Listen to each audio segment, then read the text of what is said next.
जा पाती, लेकिन मैं लंगड़ी हूँ। गुड़िया बेटी, क्या आपको भी बेर खाने हैं? हाँ मम्मा, मेरा दिल तो बहुत है, मगर मैं लंगड़ी हूँ। मेरी बेटी लंगड़ी है तो क्या हुआ, उसकी माँ तो स्वस्थ है। चलो आज मैं आपको बेरी के पेड़ पर ले जाती हूँ। आप भी जग्गू कुक्कू की तरह डाल पर बैठकर खूब बेर खाना। अब जल्दी चलो। फिर एक टोकरी में गुड़िया को बिठाकर मम्मा चिड़िया भी घर से बाहर चली जाती है। खट्टा मीठा बेर है, दिल कर रहा है इसकी गुठली भी खा जाऊं। नहीं जग्गू, गुठली नहीं खाना, बेर बहुत है, तुम बेर को ही खाओ। मैं तो कुछ बेर अपने घर भी लेकर जाऊंगा। कोको दोस्त, वो देखें, आपकी मम्मा भी इसी तरफ आ रही है, शायद उन्हें भी खट्टे मीठे बेर खाने होंगे। फिर मम्मा चिड़िया गुड़िया के साथ पेड़ पर बैठ जाती है। गुड़िया तो कई महीनों के बाद घर से बाहर आई थी, वो बहुत खुश होती है। यहाँ कितना अच्छा लगता है, खुला आसमान, चारों तरफ पेड़ पौधे और ताजी ताजी हवा। लो गुड़िया बहन, ये बेर खाओ, ये और भी मजेदार है। ऐसे वो तीनों गुड़िया को बेर तोड़ तोड़ कर खिलाते हैं। दूर छिपी हुई बुरी चील उन पर नजर रखे हुई थी। अरे वाह, एक साथ चार चार शिकार है, किसी एक का खात्मा तो हो ही जाएगा, बड़ी तेज भूख लगी है।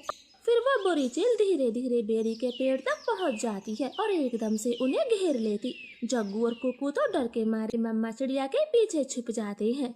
सब ऐसे ही खड़े रहो, अगर एक भी भागा तो कच्चा चबा जाऊंगी, बड़ी तेज भूख लगी है मुझे।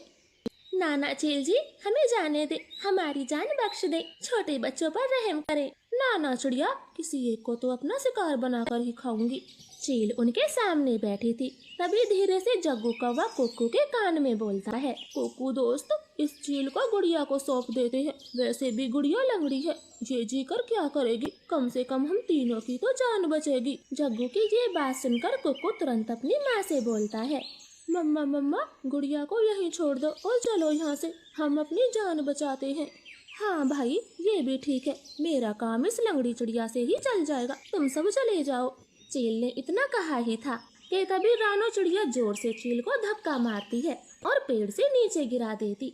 जग्गू कुक्कू, गुड़िया को साथ लेकर यहाँ से भाग जाओ, मैं इस चील को आपके पीछे नहीं आने दूंगी। बेटा जल्दी से भागो यहाँ से। इतना कहकर रानो चील पर हमला कर देती है और जग्गू और कुक्कू टोकरी लेकर वहाँ से भाग जाते हैं। चिड़िया और चील में काफी देर तक लड़ाई होती है और आखिर में चील रानो को जान से मार देती है। मरगी, छोटी चिड़िया मरगी, मुझसे लड़ने चली थी, अब तेरा मांस में मजे से खाऊंगी। कुक्कू भाई, मम्मा अभी तक घर नहीं आई। मम्मा को चील ने मार दिया है, वरना वो अब तक आ जाती, क्या जरूरत थी मम्मा को वहाँ ले जाने की। भाई, अगर हम वहाँ न होते तो वो बुरी चील आपको खा जाती, आप ऐसा क्यों बोलते हो? नहीं, हम चील के हाथ कभी ना आते, वो तो तुम साथ में थी, इसलिए मम्मा ने चील से लड़ाई करने की सोची। तुम लंगड़ी थी ना, माँ को तेरी वजह से मरना पड़ा, अब तू ही माँ की हत्यारन है, समझी? ऐसे कुक्कू तो गुड़िया को ही दोषी ठहराता है। अब गुड़िया का ध्यान रखने वाला कोई नहीं था। कुक्कू सारे दिन बाहर घूमता फिरता, वो लंगड़ी बहन का बिल्कुल भी ख्याल नहीं रखता, चाहे वो भूखी हो या फिर प्यासी हो। भाई, सुबह से रात हो गई है, आप मेरे लिए कुछ खाने को नहीं लाए? जंगल में भोजन की कमी हो गई है, अपना पेट भरना ही बड़ा मुश्किल है, ऐसे में तेरे लिए दाना कहाँ से लाता? ऐसा बोलकर कुक्कू तो सो जाता है। गुड़िया को पूरी रात नींद नहीं आती, क्योंकि वो तो कई दिनों से भूखी थी। मम्मा मम्मा, अगर आज आप जिंदा होती तो मेरा कितना ख्याल रखती, अब तो मुझे भी भूखा सोना पड़ता है। मैं क्या? आज गुड़िया बहुत खुश थी क्योंकि आज गुड़िया की नानो जो आ रही थी। पीपल के बड़े पेड़ पर बैठी गुड़िया अपनी नानो का इंतजार कर रही थी और फिर उसे दूर से ही अपनी नानो आती हुई दिखाई देती है और वो खुशी से उछलने लगती है। नानो आ गई, नानो आ गई। ऐसे कहते हुए गुड़िया उड़कर अपनी नानो की तरफ जाती है। नानो, मैं सुबह से ही आपका इंतजार कर रही थी। बहुत गर्मी थी गुड़िया बेटी, बहुत मुश्किल से यहाँ तक पहुँची हूँ। फिर गुड़िया और उसकी नानो घर आ जाती हैं। गुड़िया की मम्मा नानो को ठंडा लाल शरबत देती है। बारिश हुए भी काफी समय बीत गया है, इसलिए गर्मी बहुत बढ़ गई है। नानो, नानो, मेरे लिए क्या लाई है? मैं अपनी गुड़िया के लिए लाई हूँ छोटी सी गुड़िया।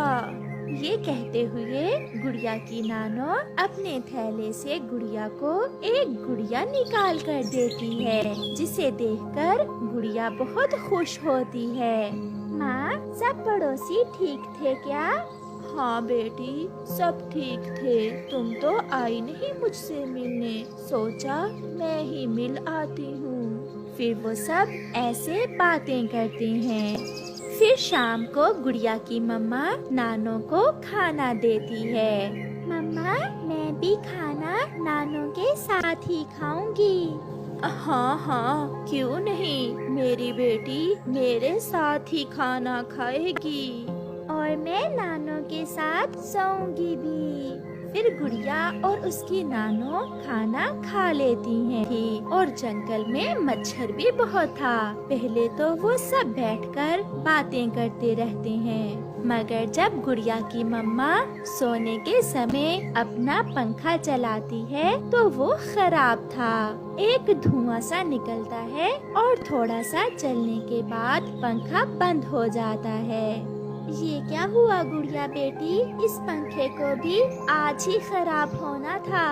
मम्मा, पंखे की तार जल गई है। उधर मच्छर भी नानो के गिर्द गिर्द था। लगता था मच्छर तो आज गुड़िया की नानो को उठाकर ही ले जाएगा। रानो बेटी, यहाँ तो मच्छर बहुत है, मैं बहुत थकी हुई हूँ, कैसे नींद आएगी? आप चिंता न करें माँ, मेरी पड़ोसन कवि के घर में एसी लगा हुआ है। आज की रात हम सब वहाँ चले जाते हैं। फिर वो सब गोरी कवि के घर चले जाते हैं। गोरी बहन, मेरा पंखा भी आज ही खराब होना था। माँ जी आई हुई है, मच्छर तो सोने नहीं दे रहा था, इसलिए आज की रात हम आपके पास ही रुकेंगे। गोरी तो चुप रहती है, मगर कालू कौवा, जो थोड़ा सा गोरी कौवी से अच्छा था, कहता है, हाँ हाँ चिड़िया रानी, ये घर भी आपका अपना ही है। ये कहते हुए कालू कौवा एसी चलाता है। एसी की ठंडी हवा के आते ही गुड़िया और नानो तो सो जाती हैं। चिड़िया, मैं चुप इसलिए थी कि एसी का बिजली का बिल भी बहुत आता है। मैं तो कभी कभार ही एसी चलाती हूँ। कोई बात नहीं गोरी बहन, इस बार जब बिजली का बिल आएगा तो मैं उसमें से कुछ पैसे दे दूंगी। ये सुनकर गोरी कौवी बहुत खुश होती है। रात गुजर जाती है और फिर गुड़िया की नानो भी वापस चली जाती है। गुड़िया और उसकी मम्मा अपने घर में बैठी हुई थी। गुड़िया आज बहुत उदास थी। कल इस समय नानो रास्ते में हमारे पास आ रही थी। मुझे पता है बेटी, आप बहुत उदास हो। चिंता ना करो, जब गर्मियों की छुट्टियां होंगी तो मैं आपको ले जाऊंगी नानो के पास। ये सुनकर गुड़िया खुश हो जाती है। ऐसे ही कुछ दिन गुजर जाते हैं। अब तो गोरी हर रोज ही एसी चलाकर सोती थी। उसके पति ने पूछा तो कहने लगी,